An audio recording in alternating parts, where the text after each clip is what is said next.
Election ম্যাটারে যে bench দেয়া হয়েছে মিস্টার জাস্টিস মোহাম্মদ জাকির হোসেন, ওই বেঞ্চে তিনটি বিষয় আমি হিয়ারিং করি।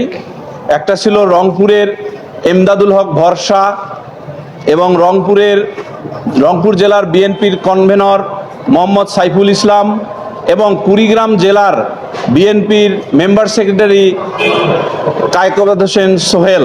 এই তিনটি মামলায় ইলেকশন পিটিশনে হিয়ারিংয়ের সময় ক্রস কিছু অভিযোগের ডকুমেন্ট উপস্থাপন করেছি মাননীয় আদালতে। তার মধ্যে হলো যে একাধিক সেন্টারে, বিশেষ করে 25টি সেন্টারে, 12টি সেন্টারে, 10টি সেন্টারে কোনো পোলিং এজেন্টের কোনো স্বাক্ষর নেই, অর্থাৎ একজন পোলিং এজেন্টেরও স্বাক্ষর নাই। এইরকম 25টি, 12টি, 10টি করে ভোট সেন্টারের ফলাফল দিয়ে রিটার্ন ক্যান্ডিডেট বা বিজয়ী ক্যান্ডিডেটকে বিজয়ী দেখানো হয়েছে যোগসাজশিকভাবে এবং অবৈধ ভোটের মাধ্যমে। একই সাথে এমদাদুল হক ভরসার একটি কেন্দ্রে না, তার মোট আসনে পোস্টাল ভোটার যেটা দেখানো হয়ে গেছিল 4000-এর উপর বেশি, সেখানে 1014টি ভোট পোস্ট অফিসের যে পোস্টমাস্টার যিনি স্বাক্ষর করে দিয়েছেন যে ডকুমেন্ট, সেই ডকুমেন্ট অনুসারে 1014টি ভোট দেখা গেছে যে গায়েব। একই সাথে মোহাম্মদ সাইফুল ইসলাম, যিনি রংপুর পীরগঞ্জের আসনের এমপি ছিলেন, বিএনপি ক্যান্ডিডেট, ওনার আসনে দেখা গেছে যে 12টি পোলিং এজেন্টের কোনো সেন্টারের কোনো পোলিং এজেন্টের কোনো স্বাক্ষর নাই। এই সকল বিষয় উপস্থাপন করে মাননীয় ট্রাইব্যুনালে এই মামলা তিনটি অ্যাকসেপ্ট করানোর জন্য আবেদন করি, অ্যাকসেপ্ট করেছেন।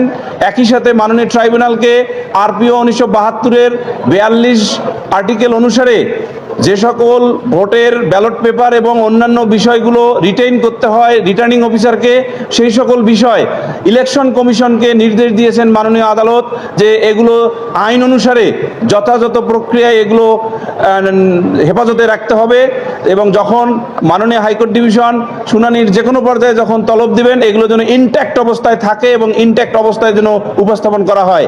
একই সাথে আরেকটি ভিন্ন ধর্মী আমরা আবেদন করেছি, সেটা হলো যে পিটিশনারদের কষ্টে স্পেশাল মেসেঞ্জারের মাধ্যমে মহামান্য হাইকোর্ট বিভাগের এই আদেশ অতি দ্রুত সংশ্লিষ্ট বিবাদীদেরকে পৌঁছানোর জন্য প্রার্থনা করেছি এবং মহামান্য হাইকোর্ট বিভাগ সেটাও মঞ্জুর করেছেন। অর্থাৎ পিটিশনারদের কষ্টে আমরা আমাদের এই হাইকোর্ট বিভাগের আদেশ নর্মাল প্রসেস নয়, একজন বিশেষ দূতের মাধ্যমে সংশ্লিষ্ট বিবাদীদেরকে পৌঁছে দিব। 3টি মামলা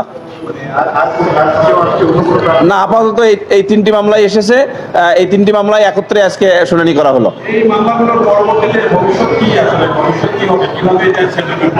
আইন অনুসারে এই মামলায় যেহেতু অবৈধ ভোটিং এবং কাউন্টিং দেখিয়েছি ডকুমেন্টারিলি, তাহলে আইনের বিধান অনুসারে এই ভোটগুলো কি হবে, সমস্ত ওই 42 অনুচ্ছেদে উল্লেখিত যে ডকুমেন্টসগুলো আছে এগুলোর ভেরিফিকেশন সাপেক্ষে ভোটার যারা যে ভোট দিয়েছেন সেই ভোটের ব্যালট পেপারগুলো পরীক্ষা অন্তে রিকাউন্টিং করা হবে এবং রিকাউন্টিং করলে আমাদের যে পিটিশনারগণ বিজয়ী হবে বলে আমরা বিশ্বাস করি। ইনশাল্লাহ আমরা বিজয়ী হব। পুরো ভোটটি রিকাউন্টিং হবে এবং আইন অনুসারে পুরো ভোটটিকেই অবৈধ ঘোষণার জন্য মামলা করেছি। ট্রাইব্যুনালে যে সাক্ষীর জবানবন্দি আজকে শুরু হয়েছে, জবানবন্দি শেষ হওয়ার আগেই উনি অসুস্থ হয়ে গেছেন, অসুস্থ ফিল করেছেন। ইকবাল বাহার একজন ব্যবসায়ী, গার্মেন্ট ব্যবসায়ী, যেহেতু উনি অসুস্থ হয়ে গেছেন, মিস্টার চিফ প্রসিকিউটর ওখানে অসুস্থতার বুঝতে পেরে উনি মৌখিকভাবে আবেদন করেন। তখন আমরাও মৌখিকভাবে আবেদন করি যে মাননীয় আদালত আপনি অ্যাডজন করেন। এটা 5 তারিখ পর্যন্ত অ্যাডজন করা হয়েছে এই মামলায়, অর্থাৎ ডিজিএফআই এর কেসে।